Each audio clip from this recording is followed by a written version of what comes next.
This is your final warning, nurse. You will either comply with my order or you will be arrested. You have no legal grounds, officer. You will not disrupt patient care in this room. That's it! You're done! Step away from the patient now!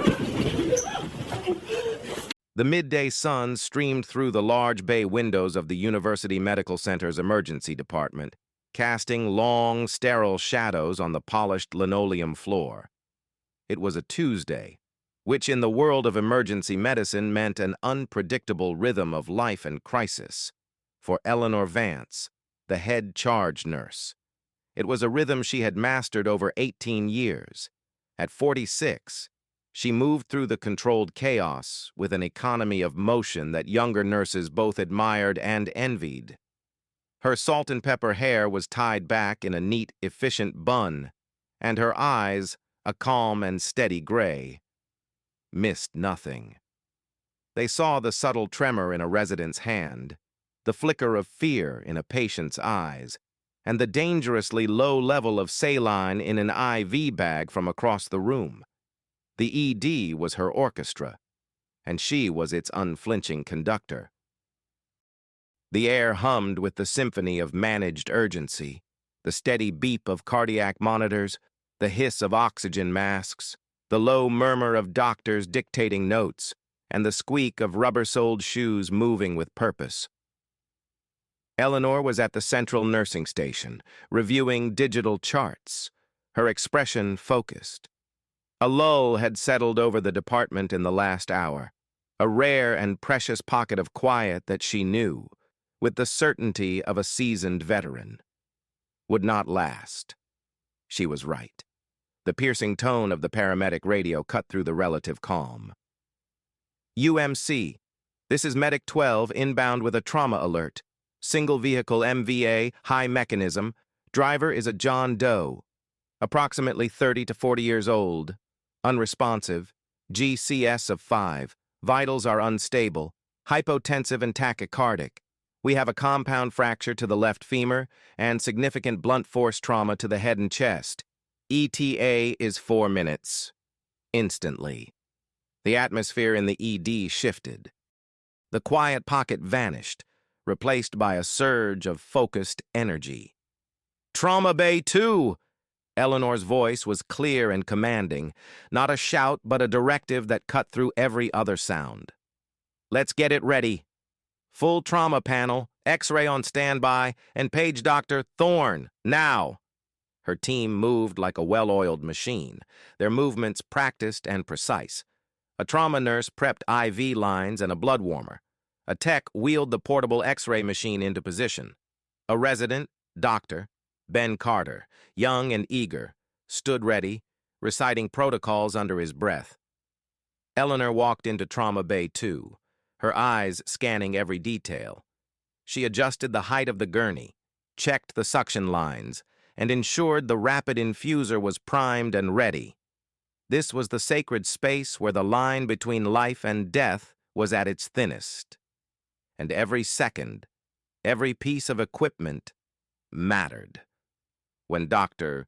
Marcus Thorne, the senior attending physician, arrived, he gave Eleanor a brief, confident nod. He was a man of few words, his trust in his head nurse absolute, and built over a decade of working side by side through the worst moments of other people's lives. The wail of the approaching siren grew louder, culminating in the rumble of the ambulance backing into the bay. The doors burst open, and the paramedics rushed in, their faces grim. He was ejected from the vehicle, the lead medic said, rattling off vitals as they transferred the unconscious man onto the hospital gurney. Lost consciousness on scene, no ID, no wallet, nothing on him. The patient was a mess of torn clothing, blood, and abrasions. His breathing was shallow, aided by a bag valve mask. The bone of his femur protruded grotesquely from his thigh. Eleanor immediately went to work, her hands moving with practiced speed. One nurse began cutting away the man's clothes while another established a second large-bore IV. Doctor. Thorne began his primary survey, calling out orders. Let's get him on the monitor. Type and cross for 6 units of O-neg. Let's get that leg stabilized. Ben, intubate him. As the team swirled around the patient, a figure appeared at the entrance to the trauma bay, standing just inside the curtain. He wore the crisp blue uniform of the city police department. His posture was rigid, his jaw set. He was young, likely in his early 30s, with a short military-style haircut and an air of impatient authority that seemed utterly out of place in the carefully controlled medical environment. His eyes were fixed on the patient, but his attention was clearly on the activity around him. Eleanor registered his presence with a fleeting glance, but remained focused on her patient. The police were a common sight in the ED, but they knew the rules. They stayed out of the way until the patient was stable. This one, however, seemed different. He didn't just observe, he watched with an unnerving intensity, as if the life-saving measures were an inconvenience, a delay in his own process. The storm had arrived, but it wasn't the medical crisis on the gurney. It was standing just inside the door, watching and waiting.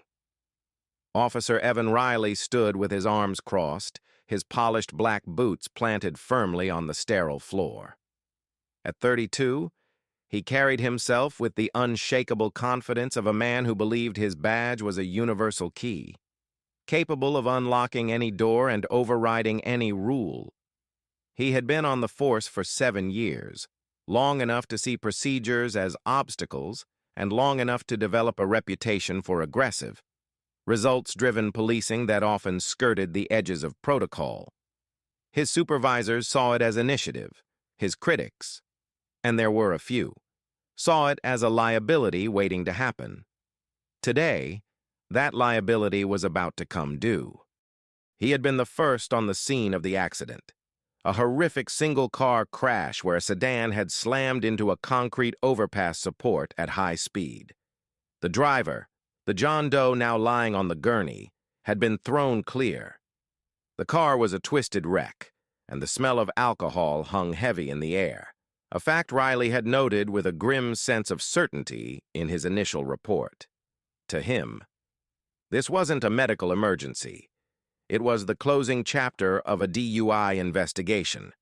All he needed was the final piece of evidence, the blood alcohol content. And he was not a man who liked to wait. He watched the medical team work, his impatience growing with every beep of the monitors and every calm, technical command from the head nurse. He saw their focus as a deliberate obstruction. Why were they wasting time setting bones and running scans when all he needed was a simple vial of blood? He decided he had waited long enough. Stepping past the yellow line on the floor that demarcated the active trauma space, he moved directly toward the side of the gurney, his presence an immediate intrusion into the sterile field. Dr. Carter, the young resident, looked up, startled. "Sir, you need to stay back. This is a sterile area." Riley ignored him, his eyes locking onto Eleanor Vance.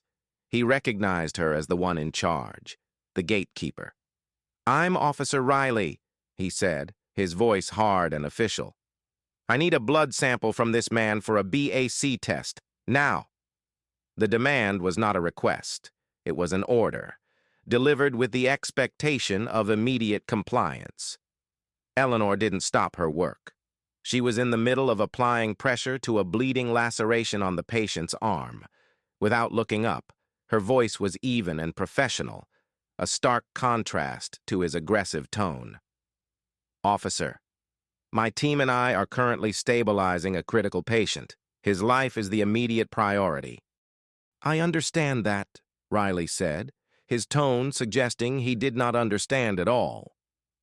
"But this is an official investigation. The driver was involved in a major accident, and I have reason to believe he was intoxicated. I need that blood draw." "Doctor," Thorne interjected, his voice low and firm, never taking his eyes off the patient he was examining. "You'll have to wait. Officer, we have to stop the bleeding and assess for internal injuries before we do anything else." This deferral only seemed to fuel Riley's impatience. He saw the medical jargon and procedural talk as a smokescreen, a bureaucratic runaround.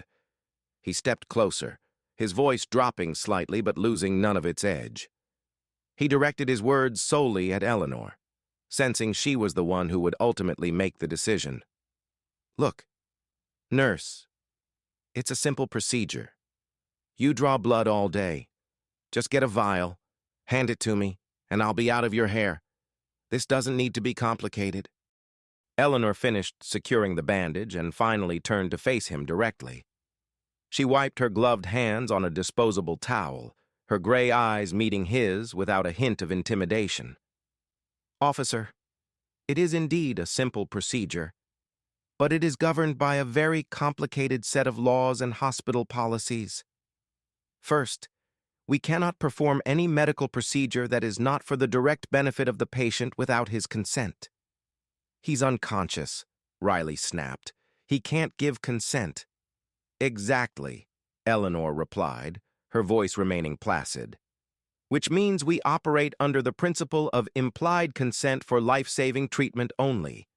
A blood draw for law enforcement purposes does not fall under that category. Second, federal HIPAA laws protect his medical privacy. I cannot give you his blood or any other medical information without his explicit permission or a court-issued warrant. Riley's jaw tightened. The word warrant was a match to a short fuse. A warrant? Are you kidding me? The man is a danger to the public.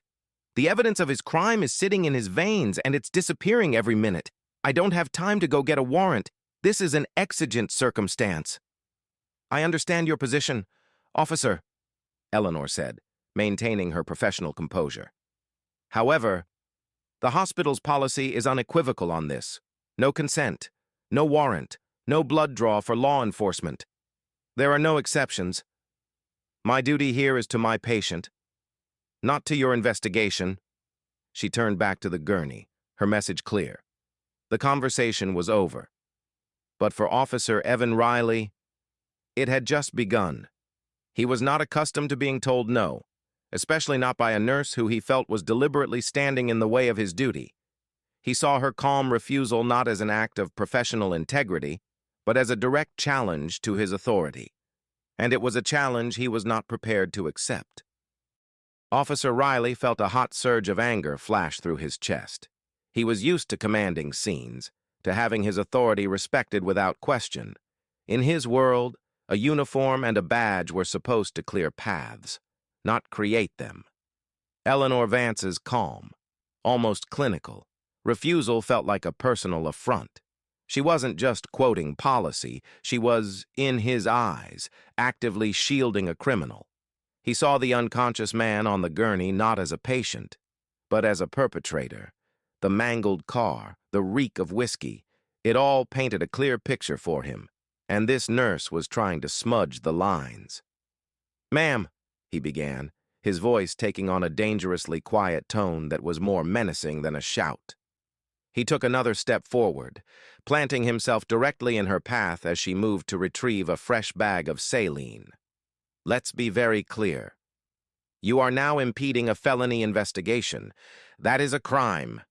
It's called obstruction of justice." Eleanor stopped and faced him again. The controlled energy of the trauma bay seemed to focus on the two of them, a silent standoff in the midst of a medical crisis.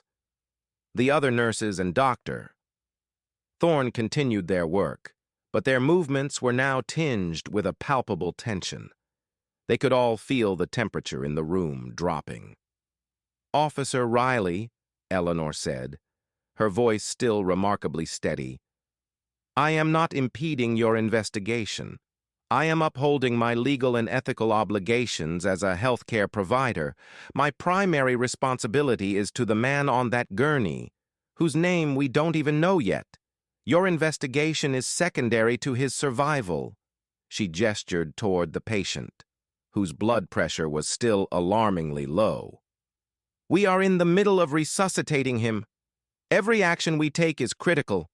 A non-medically necessary procedure is a distraction we cannot afford. Legally or practically, It'll take you 30 seconds, Riley countered, his gaze unwavering. Don't feed me some line about distraction. I've seen nurses draw blood while practically running down a hallway. This is about you not wanting to cooperate. This is about the law, Eleanor corrected him gently but firmly. She could feel the eyes of her younger staff on her. She knew this was more than just a confrontation. It was a teaching moment. She was modeling the boundary between medicine and law enforcement, a line that could not be allowed to blur. The Supreme Court has been very clear on this. A warrantless blood draw is an unconstitutional search. Unless you can produce a warrant signed by a judge, or the patient gives his consent, my hands are tied, and so are yours. She wasn't just reciting a rule she'd read in a manual. She was referencing landmark legal precedents, knowledge she had absorbed through years of continuing education and training on patient rights. She was a professional not just in her medical skills, but in her understanding of the entire ecosystem in which she operated.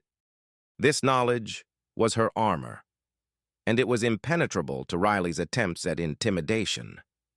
Frustrated, Riley changed his tack, trying to appeal to a sense of shared duty. We're on the same team here. We both serve the public. A drunk driver is a threat to everyone. Help me take one off the streets. What if he killed someone in that crash? Don't you want to see justice done? It was a clever, emotionally manipulative argument, but Eleanor was unmoved. Of course I want to see justice done, but justice has to be done lawfully. If I were to give you his blood without a warrant, any evidence you gained from it would be thrown out of court. It would be fruit of the poisonous tree. You would lose your case, and I would lose my nursing license. Neither of us would be serving justice. We would both be violating the rights of the person we are sworn to help. She paused, letting her words sink in. So, no, officer. I will not draw his blood, not without a warrant. Her refusal was absolute. It was not emotional or argumentative. It was a statement of fact, as solid and unyielding as the tiled floor beneath their feet. She had drawn a line not in the sand, but in the bedrock of law and medical ethics. For a moment, Riley was speechless. He was completely unprepared for her articulate, legally sound defense. He had expected a flustered nurse he could easily intimidate, someone who would fold under the pressure of his uniform. Instead, he found a woman who knew the law better than he did and who possessed a quiet authority that dwarfed his own. The standoff had reached its breaking point. Riley realized that his verbal pressure was failing, and when his words failed, he had always been trained to escalate. The air in Trauma Bay, too, grew thick and heavy. The rhythmic beeping of the heart monitor seemed to be counting down to an inevitable explosion. Officer Riley's face, which had been tight with frustration, now hardened into a mask of cold fury. He had been challenged, corrected, and stonewalled. In his mind, Eleanor Vance had crossed a line from being an uncooperative professional to being a direct adversary. He uncrossed his arms, and his right hand drifted down, hovering almost unconsciously near the handle of his service weapon on his hip. It wasn't a direct threat, but it was a clear and menacing shift in body language. "You're making a very big mistake," he said, his voice low and laced with an icy calm that was far more threatening than his earlier anger. "I've given you a lawful order as a peace officer in the course of an investigation." "You have given me an unlawful order." "Officer," Eleanor corrected him, her own posture unchanging. She stood straight, her hands clasped loosely in front of her. She refused to be physically intimidated. "And I have a legal and ethical duty to refuse it." Dr. Thorne, who had just finished inserting a chest tube, looked up. He had seen enough. "Officer, you need to leave this bay now. You are interfering with patient care.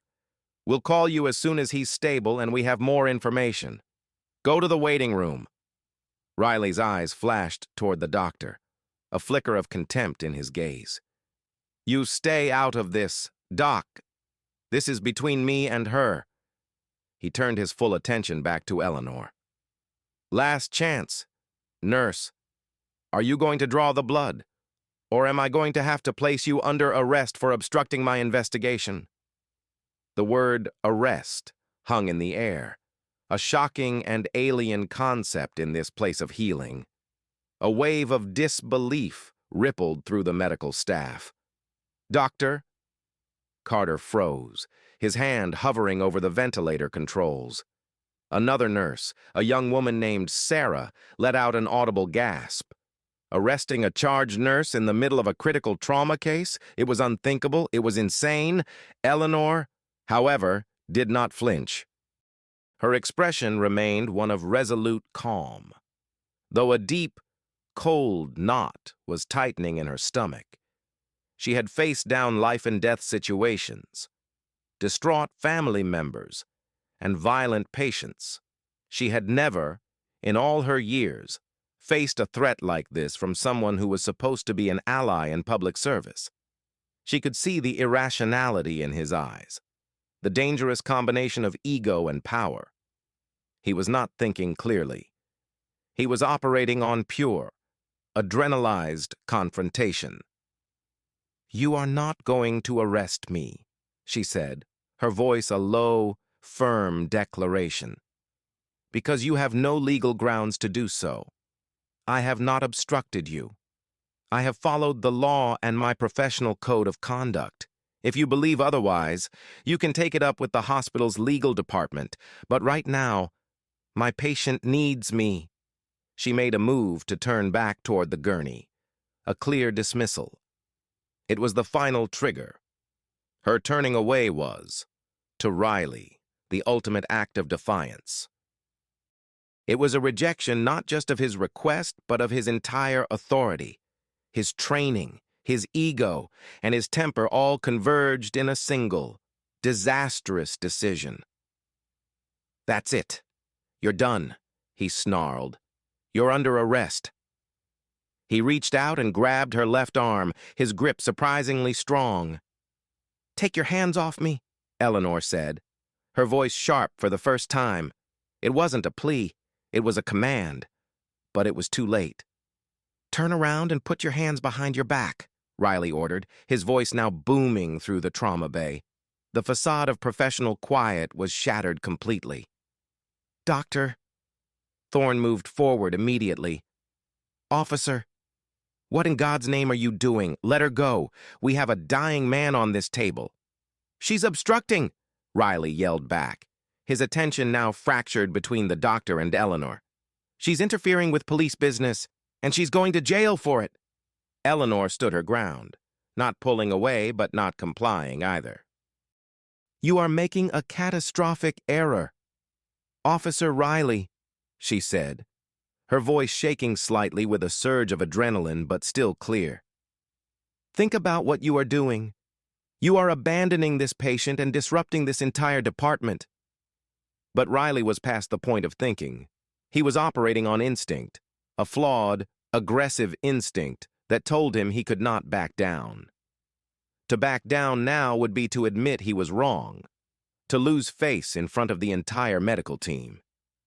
He saw only one path forward, to assert his dominance in the most dramatic and irreversible way possible. He reached for his handcuffs. The metallic click as he unfastened them from his belt echoed in the suddenly silent room, a sound that signaled the complete and utter breakdown of reason. A line had been crossed, and there was no going back. The sharp, metallic click of the handcuffs opening was a sound that sliced through the clinical hum of the trauma bay, replacing it with a cold, shocking silence. For a split second, everyone froze. The organized, life-saving ballet around the patient came to a grinding halt. "Doctor." Carter stared, his mouth agape. Nurse Sarah's hand flew to her mouth, her eyes wide with horror. "Doctor." Thorne. A man who had seen gunshot wounds, horrific burns, and devastating injuries without ever losing his composure, looked on with an expression of pure, unadulterated disbelief.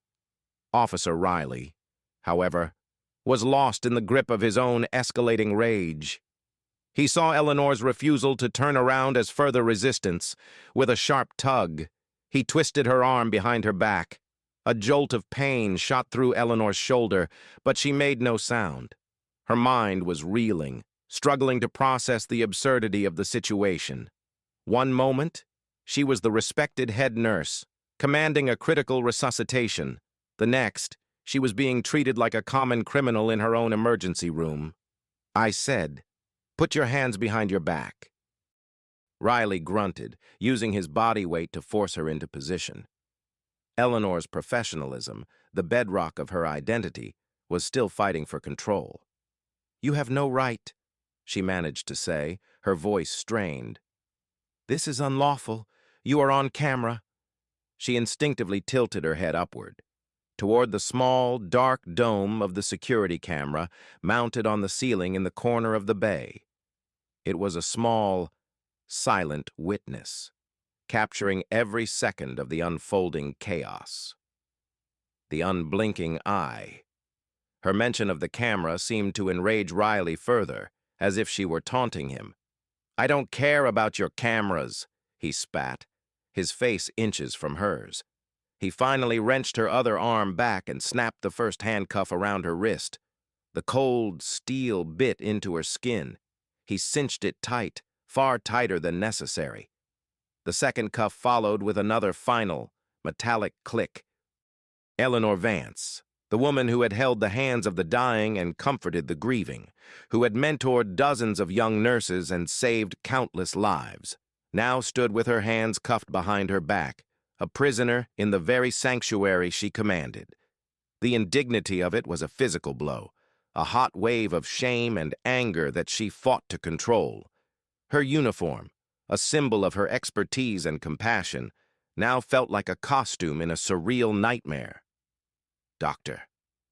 Thorne finally broke out of his stupor. "Enough!" His voice, usually so calm and measured, was a roar that reverberated through the ED. "Get your hands off my nurse! Security!" He pointed a shaking finger at Riley. "You are so far out of line you can't even see it anymore. You are endangering a patient's life, and you have assaulted a member of my staff." Riley, holding Eleanor by the arm, turned to face him, a sneer on his lips. "She assaulted me by obstructing my duty. She made her choice. Now she can explain it to a judge." He began to pull a stunned Eleanor out of the trauma bay. Her feet stumbled on the smooth floor. As he pulled her past the central nursing station, the entire ED staff watched in shocked silence.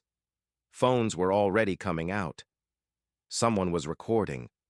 The quiet murmur that had filled the department earlier was gone, replaced by a tense, horrified hush. The patient on the gurney was momentarily forgotten. The delicate rhythm of resuscitation had been shattered. Dr. Carter, looking lost, turned to Dr. Thorne.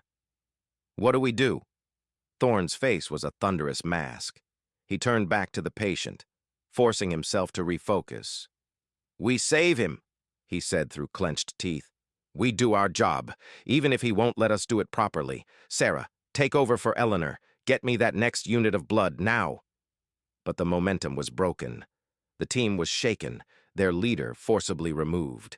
The seamless efficiency was gone, replaced by a frantic, disjointed effort to regain control. As Officer Riley marched Eleanor through the waiting room, past the stunned faces of patients and their families, she held her head high. The humiliation was immense, but her resolve was hardening into something cold and solid. He had put handcuffs on her, but he had not broken her. He had arrested her body, but her principles remained free. She was acutely aware of every camera, every witness, every pair of eyes. She knew, with a certainty that cut through her shock, that Officer Evan Riley had not just arrested a nurse. He had just detonated his own career, and the fallout was going to be immense. In his single-minded pursuit of a minor piece of evidence, he had created evidence of a much greater crime, his own spectacular abuse of power, and it had all been caught on tape. The moment Officer Riley and the handcuffed Eleanor Vance disappeared through the automatic doors of the ambulance bay, the stunned silence in the emergency department shattered, erupting into a cacophony of confused and angry voices. Nurses and techs rushed out from behind the central station, their faces a mixture of disbelief and outrage. "Did that just happen?" a young nurse asked, her voice trembling. "Did he really just arrest Ellie?" Dr.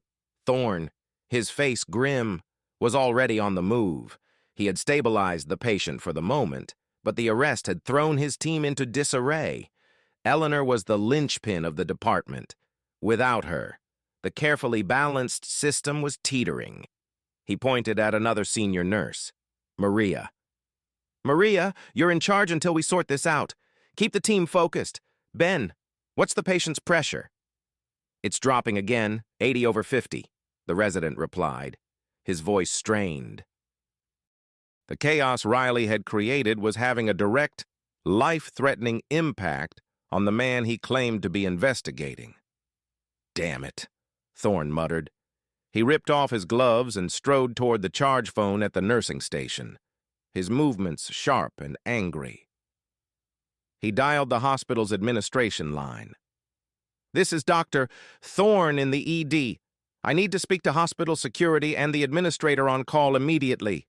It's an emergency." While Thorne was on the phone, 2 hospital security guards, alerted by the commotion, arrived in the department. They were older men, used to dealing with agitated family members or the occasional intoxicated patient. Not an armed police officer arresting their head nurse. "What's going on, Doc?" The lead guard, a stout man named Frank, asked, his eyes wide. "An officer just arrested Nurse Vance," Thorne said, his voice tight with controlled rage. "Forcibly removed her from a trauma bay, in handcuffs, during a critical resuscitation. His name is Officer Riley. He's taking her out to his cruiser right now." Frank's jaw dropped. "Arrested her? For what?" "For doing her job," Thorne snapped. "For refusing to perform an illegal blood draw without a warrant. Now get on your radio, call your supervisor, and get the police department on the line. I want that officer's commanding officer down here yesterday." Frank immediately reached for his radio, his expression now serious. This was far beyond their pay grade. An incident involving an on-duty police officer and senior medical staff was a code red situation for the hospital's entire risk management and legal departments. Meanwhile, outside in the bright afternoon sun, Officer Riley was shoving Eleanor toward his parked patrol car. The transition from the cool, air-conditioned hospital to the heat of the pavement was jarring. "You're going to regret this," Eleanor said, her voice quiet but firm. She wasn't struggling, but she wasn't making it easy for him, forcing him to physically guide her. "The only thing I regret is that you didn't just do what you were told," Riley retorted. Fumbling for his car keys, his adrenaline was still pumping, but a small, cold seed of doubt was beginning to plant itself in the back of his mind. The sheer number of witnesses, the presence of the senior doctor, the mention of cameras, it was all starting to coalesce into a shape he didn't like. But he was committed now, his pride and authority on the line. He couldn't back down. He opened the rear door of the cruiser and, with a rough hand on her shoulder, pushed her inside. The back of the car was cramped and smelled of stale antiseptic and sweat. The hard plastic seat was uncomfortable, and her cuffed hands were pressed awkwardly behind her. As he slammed the door shut, the sound felt brutally final. She was trapped. Through the wire mesh partition, she watched him walk around to the driver's side, his movements still rigid with anger. Back inside. "Doctor." Thorne was now on the phone with the on-call hospital administrator, a woman named Catherine Reed. He was recounting the events with clipped, precise fury, and he put her in cuffs in front of my entire staff and at least a dozen patients in the waiting room. He physically assaulted her. Catherine, the patient he was so concerned about, nearly coded on the table because of the disruption. We need legal here, now, and I want every second of security footage from the moment that officer stepped into my department preserved. Catherine Reed's voice on the other end was a mixture of shock and steely resolve. It's already being done, Marcus. Security is pulling the footage as we speak. I'm on my way down. Do not, under any circumstances, speak to any other police officers until our legal counsel arrives. Is Eleanor okay? How can she be okay? Thorne replied, his voice cracking with emotion for the first time. She's in the back of a police car for upholding the law. The entire incident had taken less than 10 minutes, but it had created a wound in the heart of the department. The trust between the hospital staff and the police, a crucial relationship in a city's emergency response system, had been shattered. Officer Riley hadn't just arrested a nurse, he had declared war on the sanctuary she was sworn to protect, and the first responding shots in that war were about to be fired by the hospital's legal team. Police Sergeant Ava Petrovich was finishing up paperwork in her patrol car 3 blocks from the hospital when the call came over her radio. It wasn't a standard dispatch call. It was a direct, urgent message from the precinct's front desk. Sergeant Petrovich, respond to University Medical Center ED. A hospital administrator is reporting an officer-involved incident. Advise your ETA. Petrovich frowned. An officer-involved incident at the hospital usually meant one of her officers had been injured or had used force on a combative patient. It was never good news. At 42, with 15 years on the force, Petrovich was a seasoned, no-nonsense supervisor. She was known for being tough but fair, and she had little patience for officers who couldn't de-escalate a situation. She keyed her mic. Dispatch. This is Sergeant Petrovich. I'm 2 minutes out. As she pulled into the hospital's designated emergency vehicle lane, she immediately sensed that this was something different. 2 hospital security supervisors were waiting for her at the curb, their faces grim. The lead security guard, Frank, met her as she stepped out of her car.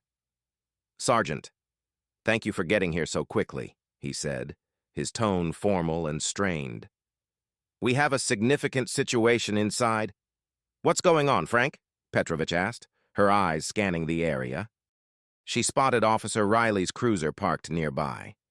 He was sitting inside, visible in the driver's seat, seemingly writing notes. She didn't see anyone in the back. One of your officers, an Officer Riley, just arrested the head charge nurse of the emergency department, Frank stated flatly. Petrovich stopped dead in her tracks. She stared at him, certain she must have misheard. He did what? He placed her in handcuffs and removed her from the premises. She's in his vehicle right now. Frank pointed toward Riley's car. A cold dread washed over Sergeant Petrovich. This was not a standard incident.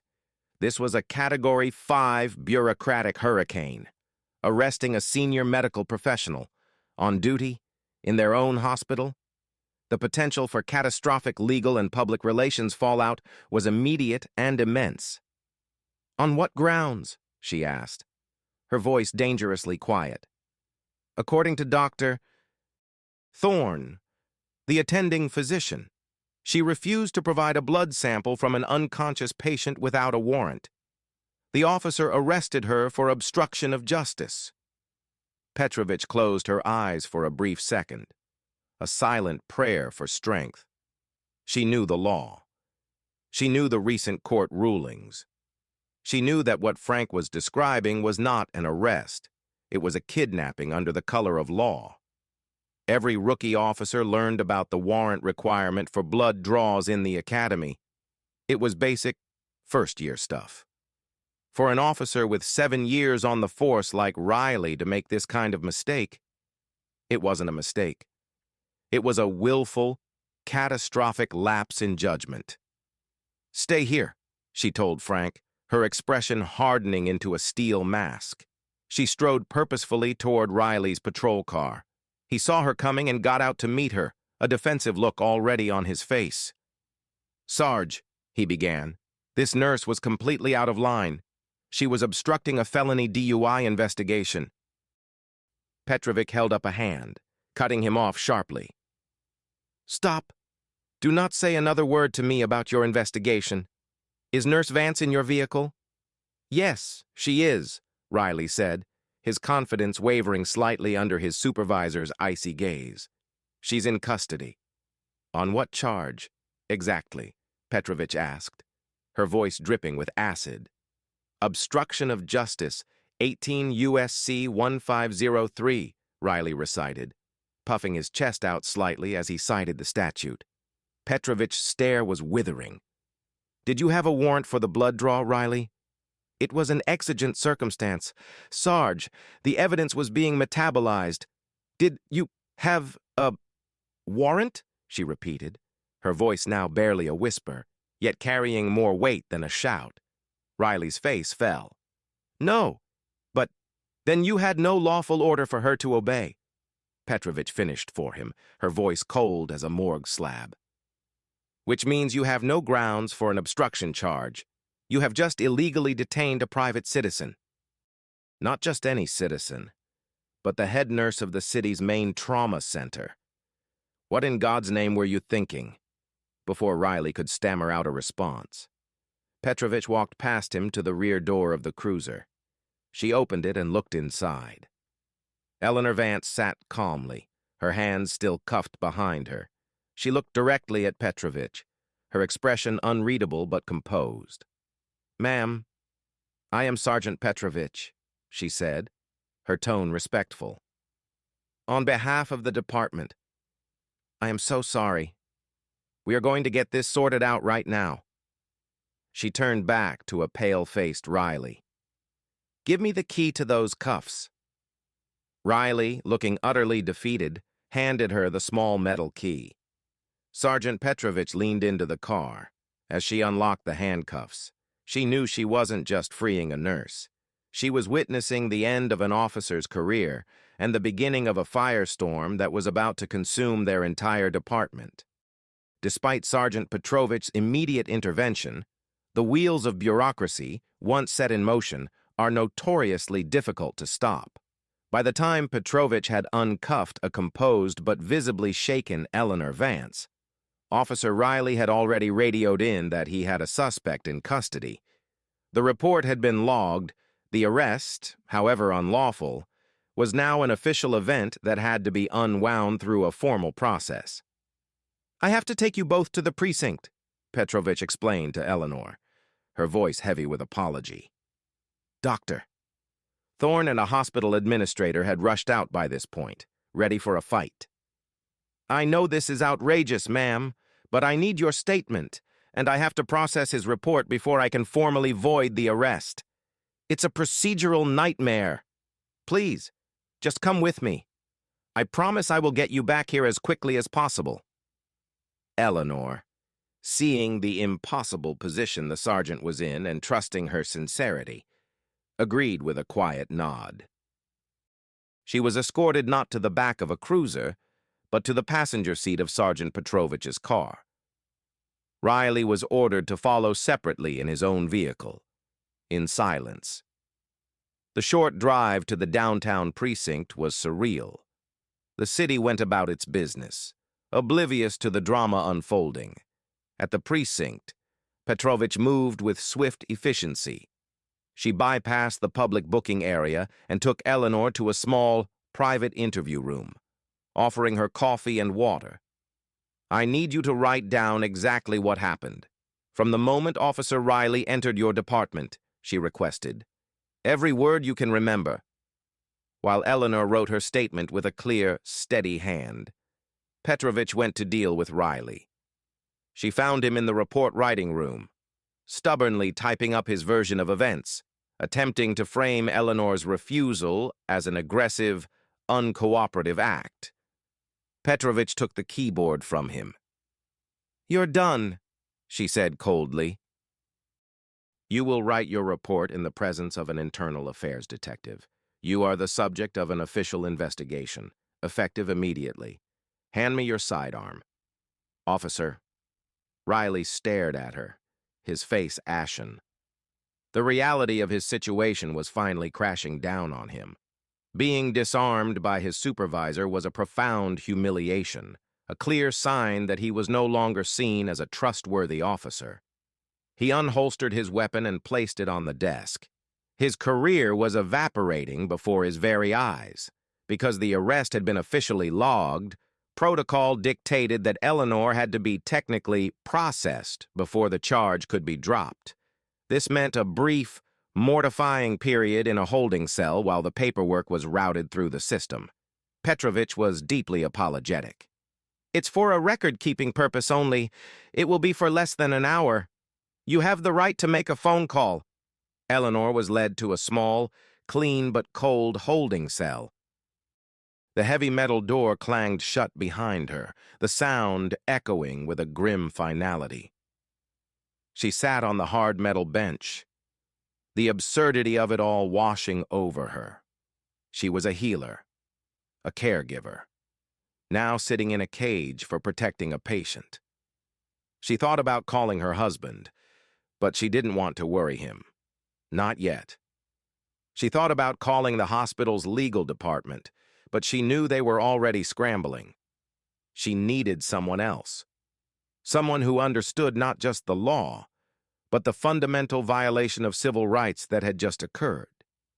She remembered a name, a few years ago.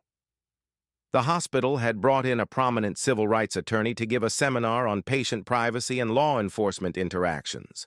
The man had been brilliant, sharp, and passionate. He had spoken about the sanctity of the patient-provider relationship and the legal shields that protected it. His name was Benjamin Hayes. She remembered him saying, "If you are ever in a position where you have to choose between a police officer's unlawful demand and your patient's rights, always choose your patient. The law will have your back." When the guard came to let her make her call, she didn't hesitate. She dialed the number for the law firm of Hayes and Associates, which she had found with a quick search on a phone they provided. A paralegal answered. "My name is Eleanor Vance," she said, her voice calm and measured, betraying none of the turmoil she felt. "I need to speak with Mr. Benjamin Hayes. It's a matter of urgent public interest." "Mr. Hayes is in a meeting. Ma'am, can I take a message?" "Yes," Eleanor said, her voice dropping slightly. "Please tell him that the head charge nurse at University Medical Center has been arrested for refusing a warrantless blood draw and is currently calling from a holding cell at the downtown precinct. Tell him the entire incident was recorded on hospital security cameras." There was a stunned silence on the other end of the line. The paralegal, who had likely heard every kind of story, was momentarily speechless. "One moment, Ms. Vance," she finally said, her voice now filled with a new sense of urgency. "I think Mr. Hayes will want to take this call." A few seconds later, a new voice came on the line, sharp and focused. "This is Ben Hayes. Tell me everything." In that small, sterile room, holding a cold plastic phone receiver, Eleanor Vance had just activated a legal weapon of mass destruction. The battle was no longer about one nurse and one officer. It was about to become a federal case. By the time Benjamin Hayes arrived at the precinct, a storm of activity was already underway.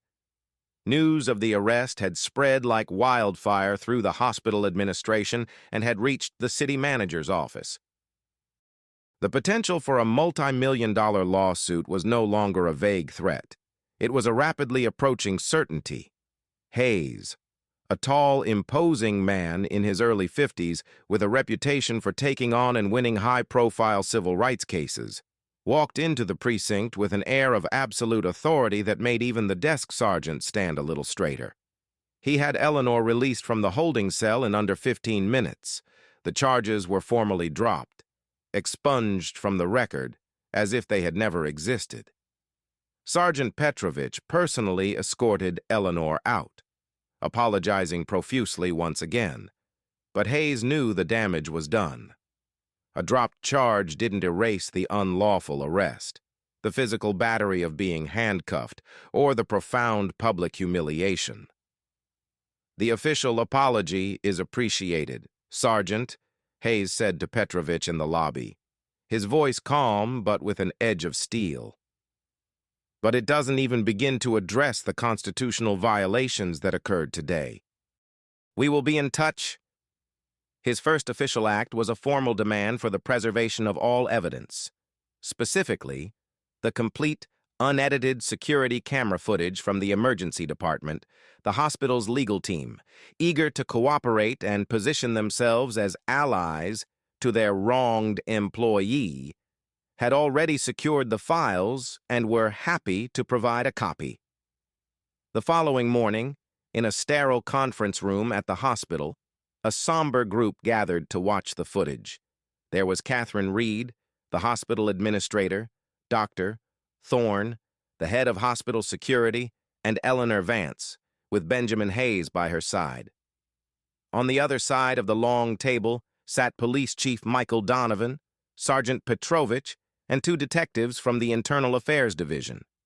The air was thick with tension. "Before we begin," Hayes stated, "let it be known that this viewing is part of our preliminary investigation. What you are about to see is, in our view, incontrovertible evidence of assault, battery, false imprisonment, and a violation of Ms. Vance's civil rights under the 4th and 14th Amendments." Chief Donovan, a man nearing retirement who looked as though he had aged a decade overnight, simply nodded. "Play the video." The footage began. The large screen showed a wide-angle view of Trauma Bay 2. The video was silent, but the story it told was deafeningly clear. It showed the medical team working with smooth efficiency. It showed Officer Riley entering the bay, his aggressive posture and immediate disruption.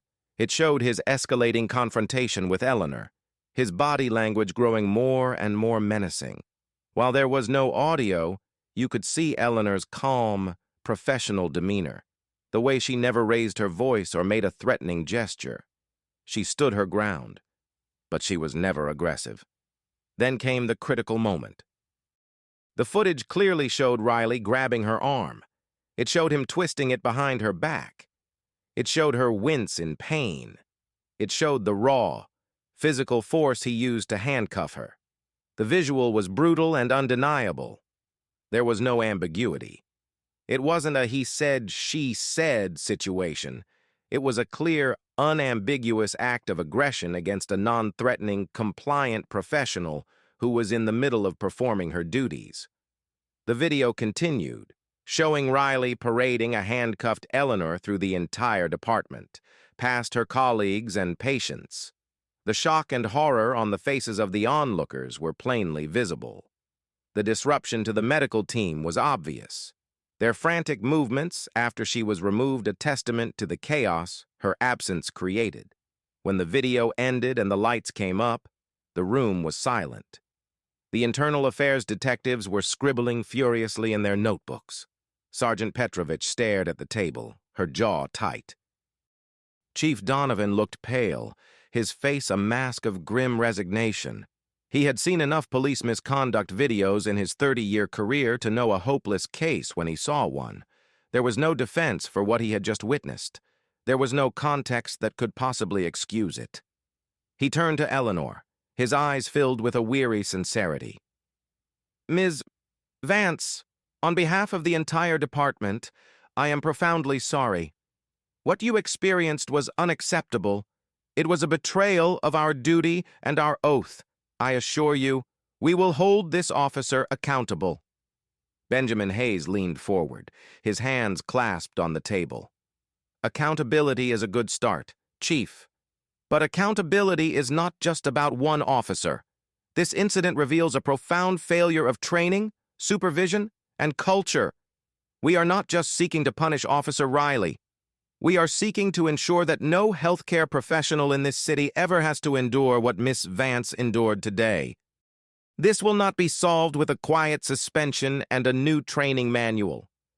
This will require systemic change, and we intend to use the full power of the federal courts to achieve it. The unblinking eye of the camera had done its job. It had captured the truth in stark, black-and-white detail, and that truth was now aimed like a loaded weapon at the heart of the city's police department. The internal affairs interview room was a small, windowless box, painted a depressing shade of beige. It was designed to be uncomfortable, to strip away confidence and encourage compliance. A single metal table and 3 chairs were the only furniture. Officer Evan Riley sat at one side of the table, staring at his own reflection in the polished surface. He was in his civilian clothes, having been placed on administrative duty and without his uniform and badge. He looked smaller, younger, and deeply uncertain. The aggressive confidence he had displayed in the ER was gone, replaced by a sullen, defensive anxiety. Across from him sat 2 IA detectives, a man and a woman, both with expressions that were professionally neutral but utterly devoid of sympathy. A small audio recorder sat in the middle of the table, its red light glowing like a malevolent eye. "Officer Riley," began Detective Harding, the senior investigator, "we are here to take your formal statement regarding the incident at University Medical Center on Tuesday. You have been advised of your garrity rights. This is an administrative interview, and your answers cannot be used against you in a criminal proceeding.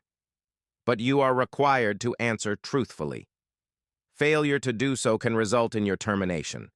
Do you understand?" "I understand," Riley mumbled. "Good," Harding said, opening a file. "Let's start from the beginning. Walk us through your decision to demand a blood draw from the patient." Riley cleared his throat and began to recite the justification he had been rehearsing in his head for the past 2 days. "I was first on the scene of a major MVA. The driver was ejected. The vehicle smelled strongly of alcohol. Based on my training and experience, I had probable cause to believe the driver was operating a vehicle under the influence. A felony in this case due to the severity of the crash."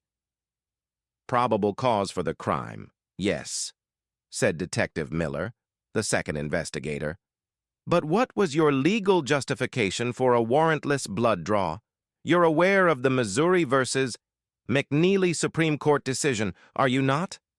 Riley shifted in his seat. "Yes, but I believed exigent circumstances applied. The evidence, the alcohol in his bloodstream, was actively being destroyed by his body's natural metabolic processes. I didn't have time to secure a warrant without losing the evidence." Harding leaned forward. "Officer, the courts have been exceptionally clear that the natural dissipation of alcohol does not, in and of itself, create an exigent circumstance. Were there other factors? Was the hospital about to close? Was there a natural disaster imminent? Was there any reason you couldn't have called a judge to get a telephonic warrant? A process that takes, on average, 20 minutes? Riley had no answer for that. The truth was, he hadn't even considered it. In his mind. Getting a warrant was a bureaucratic hassle, and he had a shortcut: intimidate the nurse. "Things were moving fast," he said lamely. "It was a high-pressure situation." "Let's talk about the nurse," Miller said, her tone sharp. "Nurse Eleanor Vance. In your initial report, you described her as uncooperative and belligerent. Is that still your characterization?" "She refused to follow a lawful order," Riley insisted, his defensiveness returning. "She was impeding my investigation." Harding slid a tablet across the table. On the screen was a still image from the security footage. The moment Riley grabbed Eleanor's arm, her face was calm, her posture non-threatening. His face was contorted in a mask of anger. "Does this look like a belligerent person to you, officer, or does it look like a healthcare professional being assaulted?" Riley stared at the image. It was damning. The video had stripped away all of his self-serving justifications. "The video doesn't have audio," he said, grasping at straws. "You can't hear her tone. She was condescending. She was lecturing me about the law." "So you arrested her because she hurt your feelings?" Miller asked, her voice dripping with sarcasm. "No, I arrested her because she was obstructing justice." "Obstruction of justice requires the impediment of a lawful police action," Harding countered, his voice rising for the first time. "We've established your order was unlawful. Therefore, she could not have obstructed it. What you did, Officer Riley, was commit an illegal arrest. Now, let's move on to the use of force. The video shows you twisting her arm and applying handcuffs in a manner that caused visible pain. She was not resisting. She was not a threat. Why was that level of force necessary?" Riley was crumbling. Every justification he offered was dismantled with cold, hard facts and legal precedent.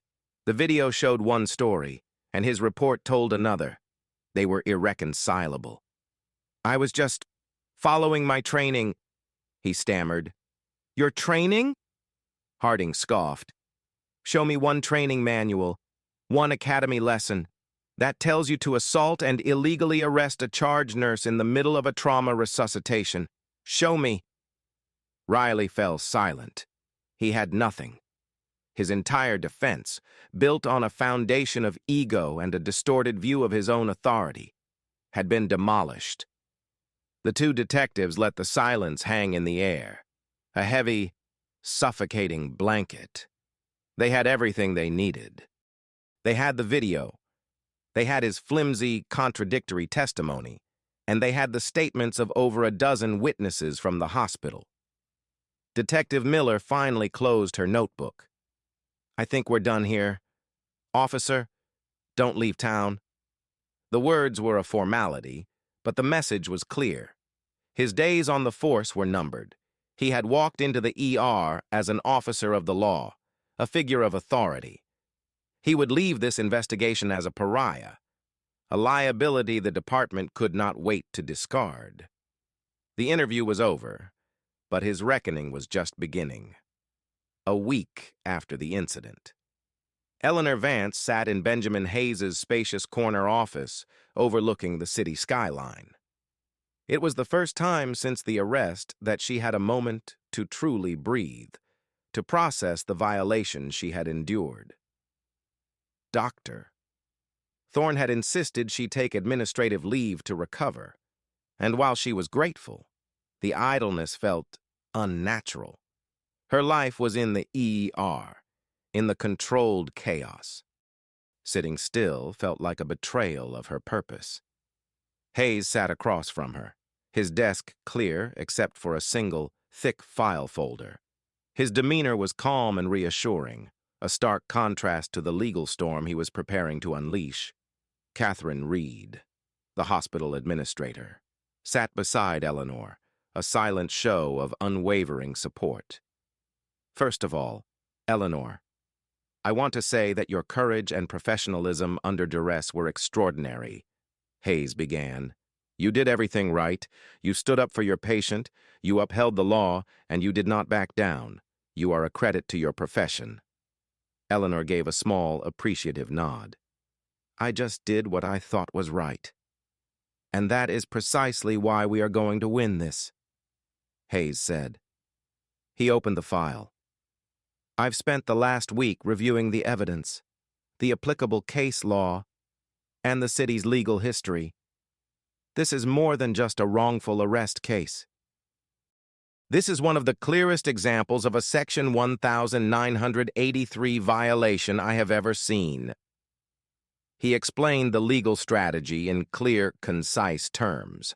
Section 1983 was a federal law that allowed individuals to sue government employees and entities for civil rights violations. "We're not just suing Officer Riley," Hayes continued. "We are suing the city police department and the city itself.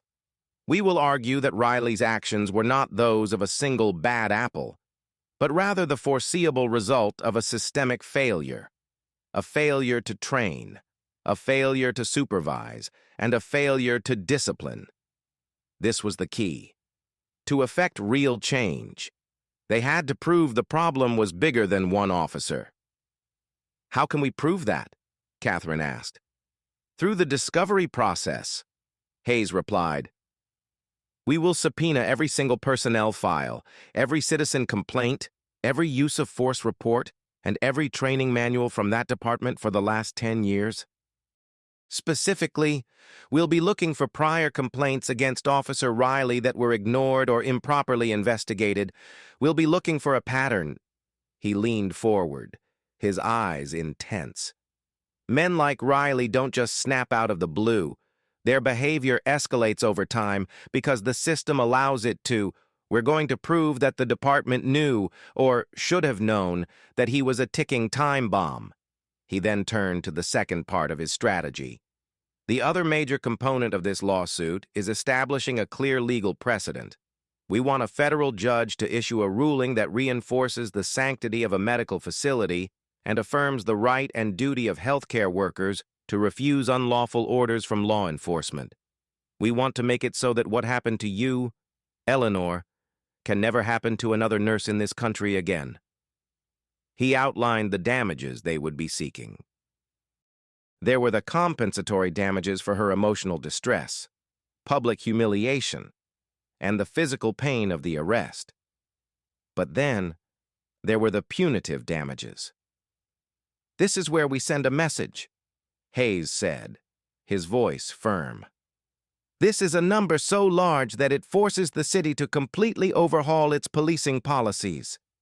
It has to be a number that makes every city council member, every police chief in the state, sit up and take notice. He paused for a moment before naming the figure. We will be filing a lawsuit seeking $19.4 million. Eleanor gasped. The number was astronomical, beyond anything she could have imagined. Ben, that's so much money. It's not about the money. Eleanor, Hayes said gently. It's about the price of accountability. It's about making the cost of violating a citizen's rights so high that the city has no choice but to ensure it never happens again. This isn't just your case anymore. This is a case for every nurse, every doctor, every patient who believes that a hospital should be a safe haven, governed by the laws of medicine and compassion, not by intimidation and force. Eleanor looked out the window at the sprawling city below. She thought of her team back in the ER, of the thousands of nurses like her across the country who worked tirelessly, often thanklessly, to care for the vulnerable. She had never asked to be a symbol. She had only wanted to be a good nurse. But now, she understood. The arrest had thrust her into a new role. She had defended her patient in the trauma bay. Now, with Ben Hayes' help, she would defend her entire profession in a federal courtroom. She straightened her shoulders and met his gaze. Okay, she said, her voice filled with a newfound resolve. Let's do it. The official notification of Officer Evan Riley's administrative leave was delivered via a sterile departmental memo. For Riley, it felt like a death sentence delivered on letterhead. He was ordered to stay home, to have no contact with other officers involved in the case, and to be available for any further interviews with internal affairs. His badge and credentials had been confiscated. The power and identity that had defined his adult life had been stripped away in a matter of days. He spent his days pacing his small suburban apartment, the silence amplifying his growing panic and resentment. He replayed the incident in his mind 1,000 times. But his narrative never changed. He was the one who had been wronged. The nurse had been arrogant. The doctor had interfered, and his sergeant had betrayed him. He scrolled through local news websites, his stomach churning at the vague reports of an incident at the hospital involving an officer. The story hadn't broken wide yet, but he knew it was only a matter of time. He felt like a man standing on a beach, watching a tsunami gather on the horizon. At police headquarters, Chief Michael Donovan and the city's legal team were in full-blown crisis management mode. The Internal Affairs preliminary report had landed on the chief's desk with the force of a physical blow. The findings were brutal and unequivocal. Riley had acted without legal justification, used excessive force on a non-resisting subject, and demonstrated a profound misunderstanding of constitutional law. The recommendation was clear: immediate termination proceedings. "We can't just fire him yet," the city's lead attorney, a pragmatic man named David Chen, advised in a tense meeting. "He has union protections. We have to follow the process, go through the disciplinary hearing way. If we cut corners, they'll use it against us." "The process?" Chief Donovan shot back, his face flushed with anger. "The process is what got us here. The process that let his previous minor infractions slide. Look at this file." He slammed Riley's personnel folder on the table. 2 citizen complaints for verbal abuse in the last year, both dismissed with a verbal counseling, a note from his previous sergeant about his aggressive field interview tactics. "We saw the warning signs, and we did nothing." The city attorneys were more concerned with the impending financial cataclysm. Benjamin Hayes had sent them a courtesy notice of his intent to file a federal lawsuit. They knew his reputation. Hayes didn't bluff, and he didn't settle for small amounts. He went for knockout blows. "We need to get ahead of this," Chen argued. "Let's reach out to Hayes, offer a formal apology, a quick settlement, maybe a few $100,000. Acknowledge a mistake was made, promise new training. We can contain this before it goes public." But it was too late. Someone from inside the hospital had already leaked the story to a local investigative reporter. The dam was about to break. The first news story hit the internet on a Friday afternoon, with a headline that sent shockwaves through the city. "Head nurse arrested in ER after refusing police demand, lawsuit imminent." The story included an anonymous quote from a doctor who witnessed the event, describing it as a horrifying abuse of power. The public reaction was instantaneous and furious. The hospital's phone lines were flooded with calls of support for Nurse Vance. The police department's social media pages were inundated with angry comments. Nursing unions from across the state released statements condemning the arrest and demanding immediate action. Eleanor Vance, who had only ever wanted to do her job quietly, was suddenly a local hero, a symbol of professional integrity, standing up to a bully with a badge. For Officer Riley, the news story was the final nail in the coffin of his self-delusion. His name wasn't in the initial report, but he knew it would be soon. His phone started buzzing with texts from fellow officers. Some were supportive, but many were cold, distant. He was radioactive. An embarrassment to the department. He had broken the cardinal rule. He had created a scandal that brought negative attention to everyone. The first official consequence came a day later. The district attorney's office, after reviewing the IA report and the video, announced it was opening a criminal investigation into Officer Riley's actions. The potential charges included official misconduct, assault, and unlawful imprisonment. The man who had arrested Eleanor for a non-existent crime was now facing the possibility of becoming a convicted criminal himself. The consequences were no longer theoretical. They were real, they were accelerating, and they were aimed directly at him. The tsunami was no longer on the horizon. It was about to make landfall. Benjamin Hayes filed the lawsuit on a Monday morning.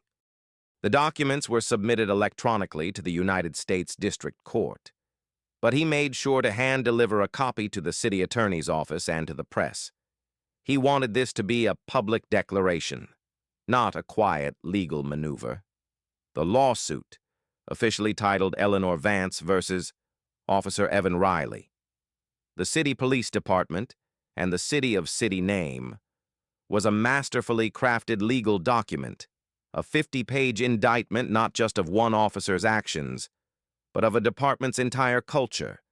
The filing detailed the events of the arrest in minute, excruciating detail. It cited the specific laws and constitutional amendments that had been violated. It included sworn affidavits from Dr. Thorne and 3 other nurses who had witnessed the incident, but the centerpiece of the lawsuit, the element that made it so explosive, was the demand for damages, $19.4 million. The figure was deliberately chosen. It was high enough to be shocking, to guarantee front-page headlines. It was a statement of intent, signaling that this was not a nuisance suit to be settled away quietly. This was a battle for systemic reform, and the price tag was meant to reflect the profound nature of the violation. The news conference Hayes held on the steps of the courthouse that afternoon was carried live by every local news station. Eleanor Vance stood beside him, her expression composed and resolute. She did not speak, allowing her attorney to be her voice. Today, we have filed a federal civil rights lawsuit to seek justice for Eleanor Vance, a dedicated public servant who was assaulted, handcuffed, and unlawfully arrested for doing her job. Hayes announced, his voice booming from the podium. She was arrested for upholding the law and protecting the rights of her patient. Officer Evan Riley did not act as a guardian of the peace that day. He acted as an agent of intimidation. But we are here today to say that this lawsuit is about more than one officer. It is about a police department that has allowed a culture of impunity to fester. It is about a city that has failed to properly train and supervise its officers, putting the very citizens they are sworn to protect at risk. He continued, his words precise and powerful. The $19.4 million we are seeking is not just compensation for Ms. Vance's ordeal. It is a demand for accountability. It is a message to this city, and to cities across the country, that there must be consequences for the abuse of power. A hospital emergency room must be a sanctuary for the vulnerable, not a stage for law enforcement overreach. We will not rest until we ensure that no other healthcare professional is ever faced with the terrifying choice that was forced upon Ms. Vance to violate her oath and the law, or to be placed in handcuffs. The filing of the lawsuit transformed the situation from a local scandal into a national news story. Nursing associations and civil liberties groups across the country issued statements of support for Eleanor. Legal experts appeared on news programs to discuss the strength of her case, almost all agreeing that the video evidence made it a slam dunk. The city was suddenly under a microscope, its police department's practices the subject of intense scrutiny. The city council called an emergency closed-door session. The mood was a mixture of panic and fury. They were facing a legal and financial catastrophe. The city's insurance policy for police misconduct had a cap, and a verdict of this size could bankrupt them, forcing massive cuts to public services. "How did we let this happen?" one council member demanded. "Who is this officer, and why wasn't he dealt with before?" The city attorney, David Chen, had the grim task of explaining the reality of their position. "Our position is untenable," he said bluntly. "We have a video that shows, without question, an assault and an illegal arrest. We have a plaintiff who is unimpeachable, a respected, veteran nurse, and she is represented by one of the best civil rights attorneys in the state. If this goes to a jury, we will not only lose, we will be crucified. The question is not whether we will pay. The question is how much." The lawsuit had shaken the city to its foundations. It had forced a conversation that many in power had been avoiding for years, a conversation about police accountability, training, and the culture that had allowed an officer like Evan Riley to believe he was above the law. The legal battle had just begun, but for the city's leadership, it already felt like they had lost the war. The legal discovery process began, and for the city's police department, It was like a forced public autopsy.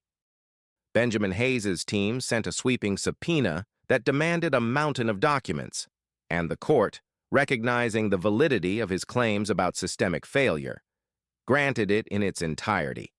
Crates of files were delivered to Hayes's office. Every citizen complaint filed against Officer Riley, his performance reviews, his training records, and every use of force report he had ever written. What they uncovered was not a single, isolated incident of poor judgment, but a clear and disturbing pattern. It was a portrait of an officer who had been escalating for years, with his superiors either unable or unwilling to see the warning signs. Riley's file was littered with informal complaints from citizens who described him as arrogant, verbally abusive, and overly aggressive during routine traffic stops. Most of these had been resolved with a note in his file and a brief conversation with a sergeant. There were 2 formal complaints that had gone to internal affairs. One was from a man who claimed Riley had illegally searched his car after a minor traffic violation, and another was from a woman who said he had threatened her with arrest for disrespecting an officer when she questioned the reason for a ticket. In both cases, IA had found the complaints unsubstantiated, citing a lack of independent witnesses. The department had chosen to believe its officer over its citizens. Hayes's team also deposed Riley's previous supervisors. One former sergeant, now retired, spoke with a weary candor. Did Riley have a temper? Yes. Did he see every interaction as a challenge to his authority? Absolutely. We talked to him about his command presence, told him he needed to learn to de-escalate. But he was good at closing cases. He made a lot of arrests, in a department that values stats. Sometimes guys like that get a longer leash than they should. This was the smoking gun Hayes had been looking for. The admission that the department valued arrest statistics over constitutional policing. They had prioritized numbers over the rights of the people they served. The most damning discovery, however, came from the training records. Hayes's team found that the department's training on interactions with medical staff and patient privacy laws was woefully inadequate. It consisted of a single, 20-minute video that officers were supposed to watch once every 2 years, with no interactive component or testing to ensure comprehension. Furthermore, the legal updates on crucial Supreme Court decisions like Missouri versus McNeely were buried in dense, multi-page email bulletins that many officers, including Riley, likely never read. When Hayes deposed Officer Riley, the officer's composure cracked under the precise, relentless questioning. Officer Riley, Hayes began, in your 7 years on the force, can you tell me how many hours of training you received on HIPAA and patient consent laws? Riley shifted uncomfortably. I watched the video they assigned. And what did that video teach you? It said we should cooperate with hospital staff. Did it mention that a warrantless blood draw is an unconstitutional search? Officer? Hayes pressed. I believed it was an exigent circumstance. Riley repeated, the phrase now sounding like a hollow, desperate mantra. Let's talk about your prior complaints. Hayes continued, changing subjects smoothly. Do you recall a complaint from a Ms. Deborah Jenkins in 2022 who stated you threatened to arrest her for asking why you had pulled her over? The city's attorney immediately objected, but the judge allowed the question. Riley's face paled. I don't recall the specifics. Let me refresh your memory, Hayes said, sliding a document across the table. She said you told her, and I quote, my authority is not up for debate. You either show respect or you go to jail. Does that sound familiar? Officer, is that your general approach when a member of the public questions your authority? Riley was trapped. The pattern was undeniable. The incident with Eleanor Vance was not an aberration. It was the culmination of years of unchecked aggression, a sense of entitlement fostered by a system that consistently looked the other way. He had confronted Eleanor not as a nurse doing her job, but as just another citizen questioning his authority. And he had reacted in the only way he knew how, with intimidation and force. The evidence Hayes's team compiled was overwhelming. They had the video of the arrest, the testimony of more than a dozen witnesses, a clear paper trail of prior misconduct, and an admission of inadequate training from the department itself. They had built an airtight case, not just against Evan Riley, but against the entire police department. A public trial would be a slaughter. The city's only hope to stop the bleeding was to surrender. The city attorney's office waved the white flag. David Chen called Benjamin Hayes and requested a settlement conference. It was an unconditional surrender. The city knew it could not win.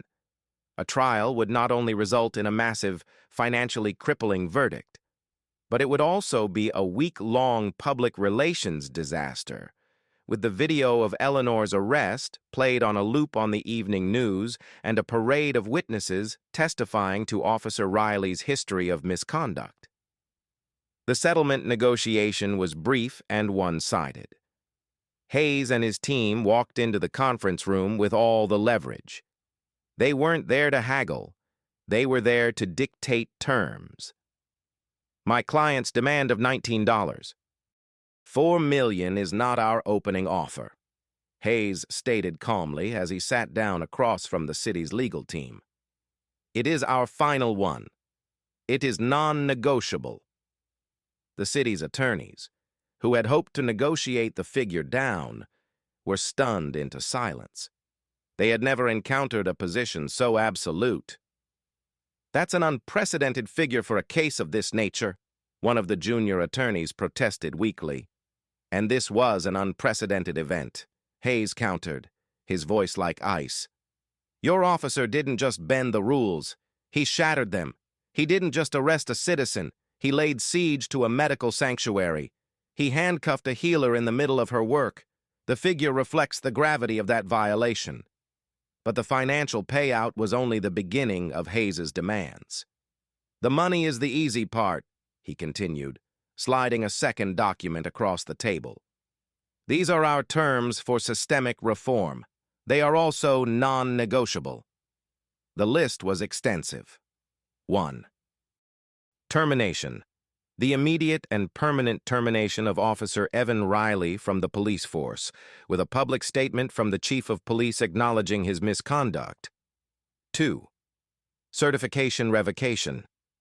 The department was required to file a formal request with the state's Peace Officer Standards and Training Post Board to permanently revoke Riley's law enforcement certification, ensuring he could never work as a police officer in the state again. 3. New training protocols. The development and implementation of a new, mandatory training curriculum for all officers on constitutional rights, patient privacy laws, Hype AA, and de-escalation techniques specifically for interactions with medical professionals. This training was to be designed in consultation with a panel that included Benjamin Hayes, Eleanor Vance, and other senior medical staff from the hospital. 4. Policy changes. A complete rewrite of the department's policy manual regarding investigations in medical facilities, explicitly forbidding any attempt to secure bodily evidence without a warrant or patient consent, and establishing clear penalties for any officer who violates this rule. 5. Independent oversight. The creation of a new civilian oversight committee with the power to independently review all citizen complaints of police misconduct, particularly those involving abuse of authority. The city's lawyers read the list, their faces growing paler with each point. It wasn't just a settlement, it was a forced restructuring of their entire police department. It amounted to a federal consent decree without the years of litigation. This is extensive, David Chen said, his voice strained. This is what accountability looks like. Hayes replied, you can agree to these terms, pay the settlement, and we can begin the process of rebuilding the public's trust. Or you can refuse, and we will see you in court. I will take this case to a jury, and I will ask them not only for the $19.4 million, but for a court-ordered federal monitor to be installed in your police department for the next decade. The choice is yours. There was no choice to be made. The city council held another emergency session and, after a tense and bitter debate, voted to accept all of Hayes's terms. It was a staggering defeat for the city, a public admission of profound failure. The settlement was announced at a joint press conference. Chief Donovan stood at the podium and read from a prepared statement, his voice heavy with resignation. He publicly apologized to Eleanor Vance, her family, and the entire medical community. He announced the immediate termination of Officer Evan Riley and committed the department to implementing every one of the reforms demanded in the settlement. Eleanor watched from home, sitting on her couch with her husband's arm around her. She felt no sense of triumph, no joy in the victory. She felt only a quiet, profound sense of relief. It was over. The fight was won. The money was secondary. What mattered was the change, the policies that would be rewritten, the training that would be implemented. Those were the real victories. They were the shield she had forged, not just for herself, but for every nurse who would come after her. Her stand in the trauma bay had led to this moment, proving that the courage of one person, armed with the truth, could indeed force a powerful system to its knees. The settlement sent shockwaves through the law enforcement and medical communities across the state and beyond. The case of Vance versus the city became a landmark, a new legal touchstone cited in training manuals and law schools. It established a powerful and clear precedent.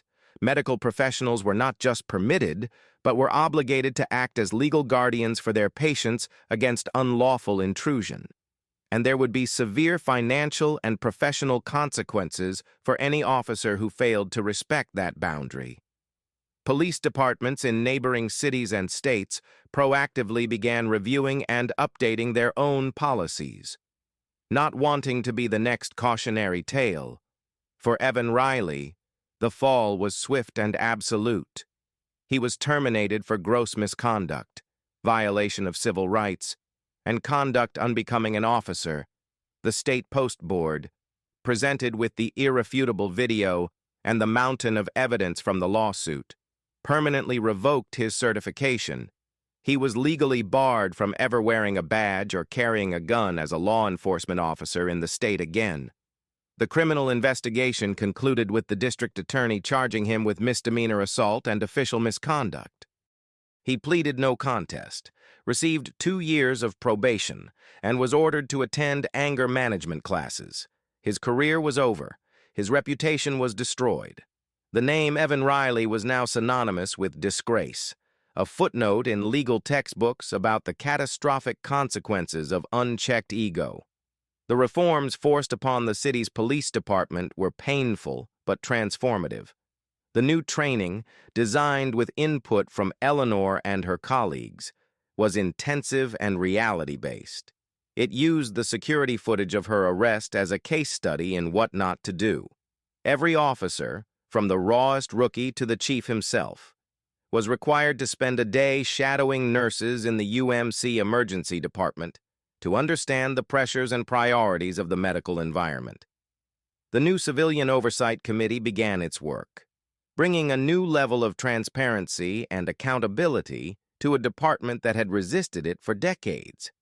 The culture began to slowly, painstakingly, shift. A month after the settlement was announced, Eleanor Vance walked back into the University Medical Center emergency department to begin her first shift. She wore her familiar blue scrubs, her hair in the same neat bun. As she walked through the doors, the usual hum of the department seemed to pause. The nurses, doctors, and techs at the central station stopped what they were doing and turned to her. Then, one person began to clap, then another, and another, until the entire department erupted in a heartfelt, sustained ovation. "Doctor, Thorne met her with a warm embrace. "Welcome back, Ellie," he said, his voice thick with emotion. "It wasn't the same without you." Eleanor felt tears welling in her eyes, but she blinked them back. "It's good to be home," she said simply. She looked around at the faces of her colleagues, her work family. She saw the respect in their eyes, the gratitude. She walked to the central station, picked up a patient chart, and the world immediately felt right again. The rhythm was back. She was no longer a plaintiff, no longer a symbol. She was just a nurse, back where she belonged, doing the job she loved. Later that afternoon, a police officer came into the ED escorting a suspect who had been injured during an arrest. The officer was young, his face etched with a nervous respect. He stopped at the threshold of the treatment room, keeping a professional distance. "Nurse," he said, his voice quiet and polite. "I have the paperwork for a legal blood draw. It's a warrant, signed by Judge Miller just a few minutes ago. Can you tell me when would be the best time to proceed without interfering with his medical care?" Eleanor looked at the official document he held out. She saw the judge's signature, the official seal. She then looked at the young officer, and for the first time since the incident, she felt a sense of hope. "Thank you, officer," she said, her voice even and professional. "Let us get him stabilized first. I'll let you know the moment we're ready." He nodded respectfully and stepped back into the hallway to wait. The system had failed her once, but now, because of her stand, it had been forced to correct itself. The change was real. The precedent was set. The maelstrom had passed, leaving behind a quiet, altered landscape. In the stillness, it's worth reflecting on the human mechanics of such a catastrophic failure. What drove a man like Evan Riley to detonate his own life and career in a 10-minute confrontation? It wasn't a single flaw, but a cocktail of them. It was the arrogance of a man who had come to equate his badge with unquestionable authority. It was the insecurity of someone who perceived a calm, knowledgeable woman's refusal not as a professional boundary, but as a personal insult. His actions stemmed from a profound failure of training, yes, but also a deeper failure of character, an inability to listen, to de-escalate, or to admit the possibility that he could be wrong. He saw a problem and reached for the most extreme tool on his belt, force, when the situation called for the one tool he seemingly lacked, patience. If Eleanor had simply complied, what would have happened? Perhaps nothing. A DUI case would have been made, an officer's ego would have been satisfied, and a dangerous precedent would have been quietly set. The system's flaw would have remained hidden, waiting for the next time. Perhaps with a less knowledgeable nurse or a more vulnerable patient, her refusal, that single powerful no, was not just a defense of one patient, but a defense of the entire ethical framework of her profession. What if she had argued or shouted back? It may have given Riley the justification he craved, allowing him to paint her as hysterical or combative. Her quiet, unshakable professionalism was her most potent weapon. It stripped him of any excuse, leaving his aggression exposed in the harsh, objective light of the security camera. This story, in its essence, is a testament to the immense power of quiet integrity. It reminds us that courage doesn't always roar. Sometimes it is the calm, unwavering voice that refuses to yield to unlawful pressure. It is the strength to stand on principle when it would be far easier to step aside. Eleanor Vance did not seek a fight, but when it came to her door, she did not back down. She defended the sanctuary of her ER and, in doing so, strengthened the shield for every caregiver and patient who would follow.